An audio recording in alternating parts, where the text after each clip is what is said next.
اعوذ باللہ من الشیطان الرجیم بسم اللہ الرحمن الرحیم الحمدللہ رب العالمین والصلاة والسلام علی سید المرسلین وآلہ الطاہرین سیما علی امیر المومنین اما بعد فقد قال الامام الحسن المجتبی علیہ الصلاة والسلام بین الحق والباطل اربع اصابع ما رأیت بعینک فهو الحق وقد تسمع بأذنک باطلا کثیرا۔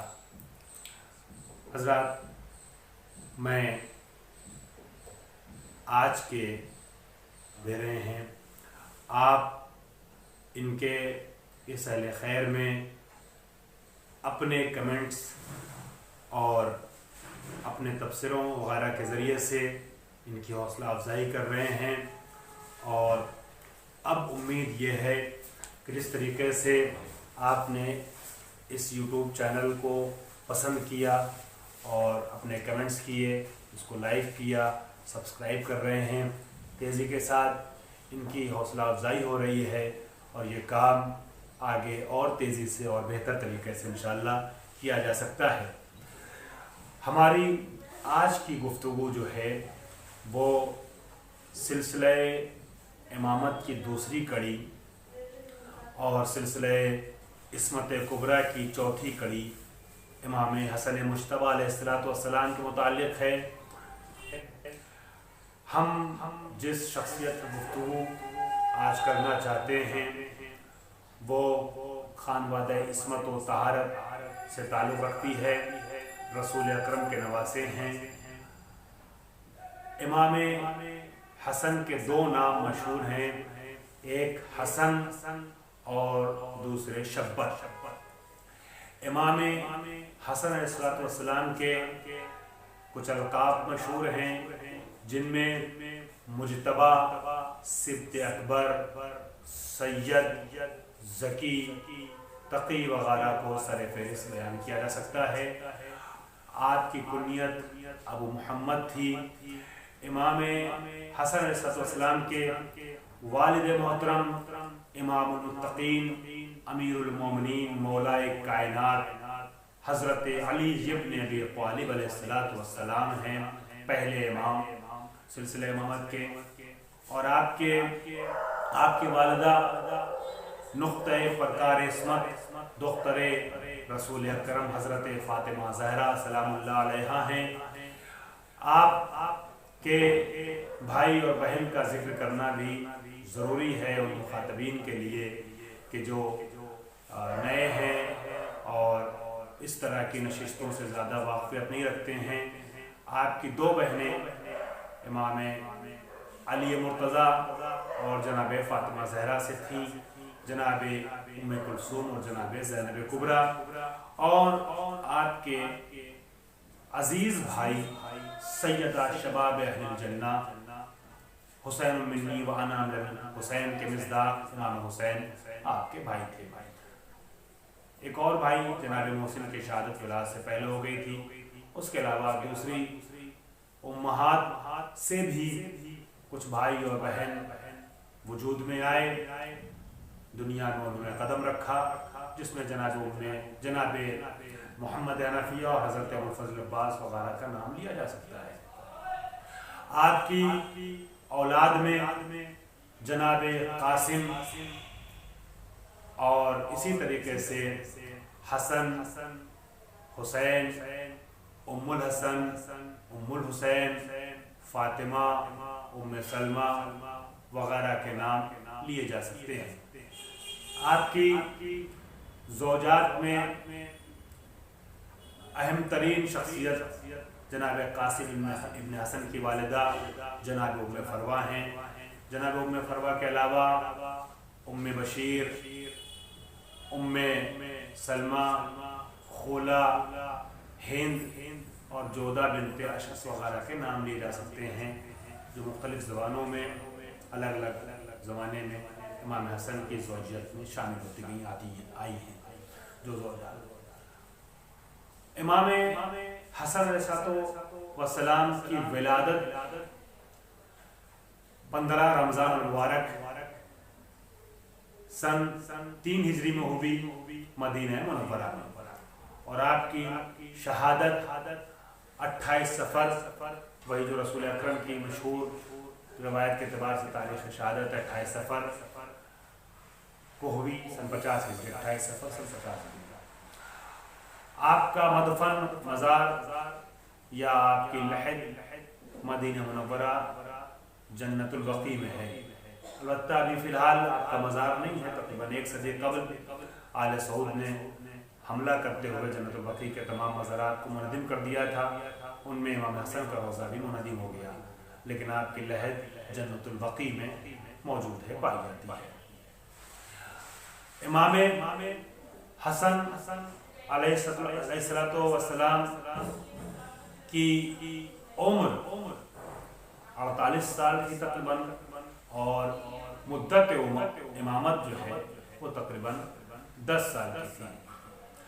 اسی طریقے سے آپ یہ کہہ سکتے ہیں حکام زمانہ کے اعتبار سے کہ امامت کے دور سے قبل رسول اکرم اور امیر المومنین کے زمان امامت کو درک کیا، زمان حکومت کو درک کیا، اور اس کے بعد جب باقاعدہ امام وقت کی حیثیت سے آپ نے امام امیر المومنین کے بعد سلسلہ تبلیغ دین محمدی شروع کیا تو خود حاکم وقت تھے 6 مہینے تک تقریباً، اور اس کے بعد امیر شام معاویہ بن سفیان کی حکومت کا سلسلہ آپ کی وفات تک جاری رہا، آپ کی شہادت تک یہ سلسلہ چلتا رہا۔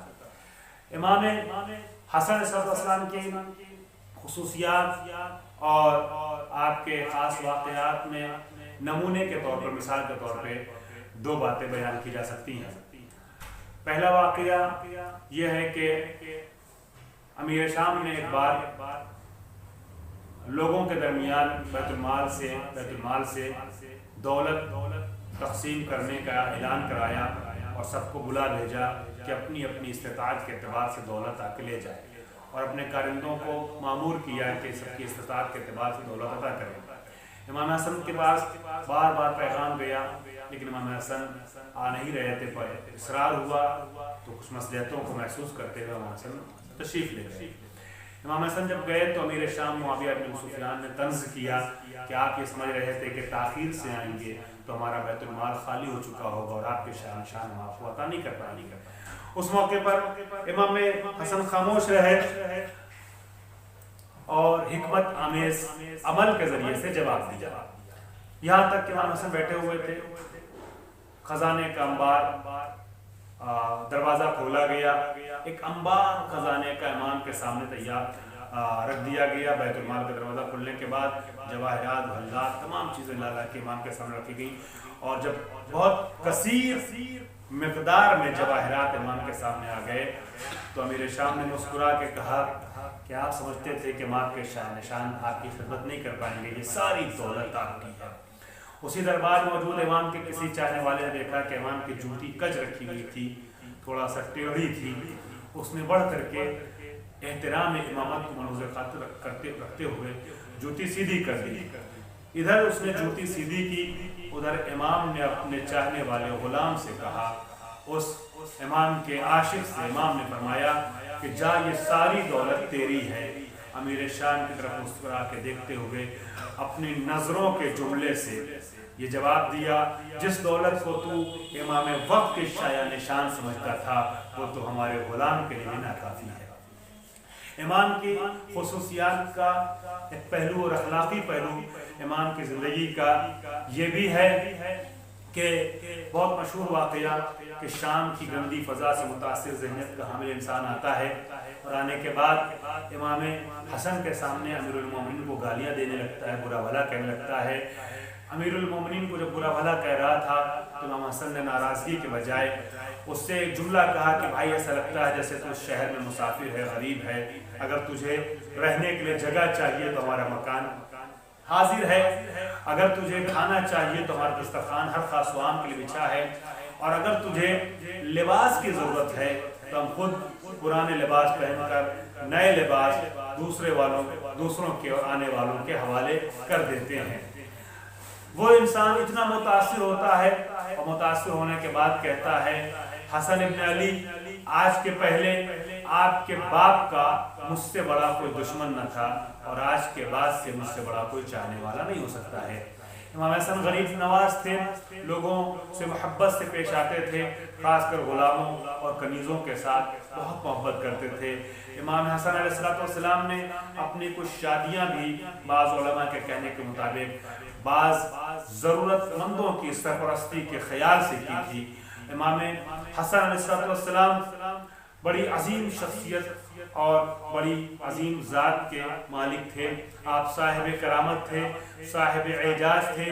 امام حسن علیہ السلام کے اعجاز میں سے اور کرامتوں میں سے ایک واقعہ اس طریقے سے بیان کیا جا سکتا ہے کہ وہ حسن کہ جو اس خانوادہ صداقت اور صدق و صفا سے تعلق والا تھا، کہ جس کی زبان سے، جن کے یہاں رہنے والوں کی زبان سے جملے نکلتے تھے وہ عملی ہو جاتے تھے، پریکٹیکلی ہو جاتے تھے، وجود میں آ جاتے تھے۔ چاہے وہ شب کے سناٹے میں عید کی رات امام حسن اور امام حسین کی والدہ کا کپڑوں کے لیے جملہ ادا کرنا زبان سے، رضوان جنت کا لباس لے کر کے آ جانا ہو، یا اس طریقے کے اور دوسرے واقعات ہوں۔ اسی طریقے سے امام حسن علیہ السلام کا واقعہ بہت مشہور ہے کہ ان کا صدق اس منزل پر تھا کہ جو واقعہ جیسا ہوا ہے ویسا نہیں بیان کرتے تھے، خالی وہ تو تھا ہی، بلکہ اس کے آگے کی منزل تھی کہ جو کہہ دیتے تھے واقعہ ویسا ہی ہو جاتا تھا۔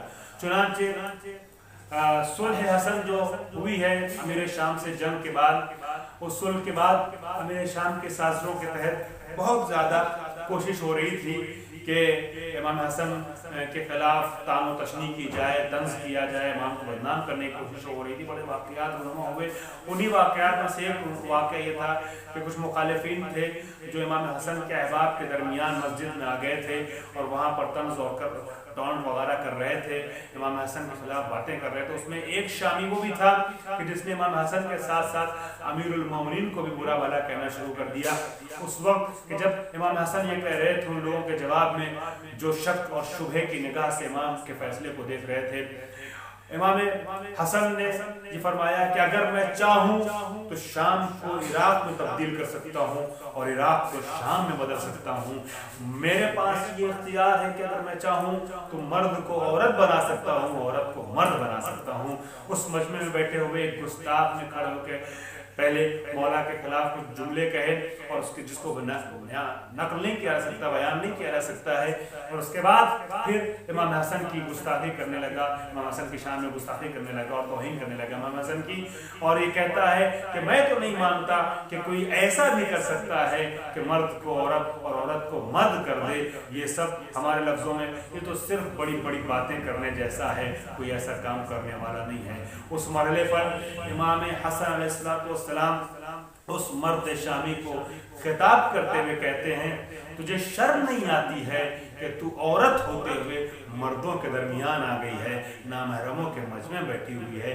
جیسے امام حسن نے یہ جملہ کہا، اب اس نے اپنے وجود کی طرف جب نظر ڈالی تو کیا دیکھا؟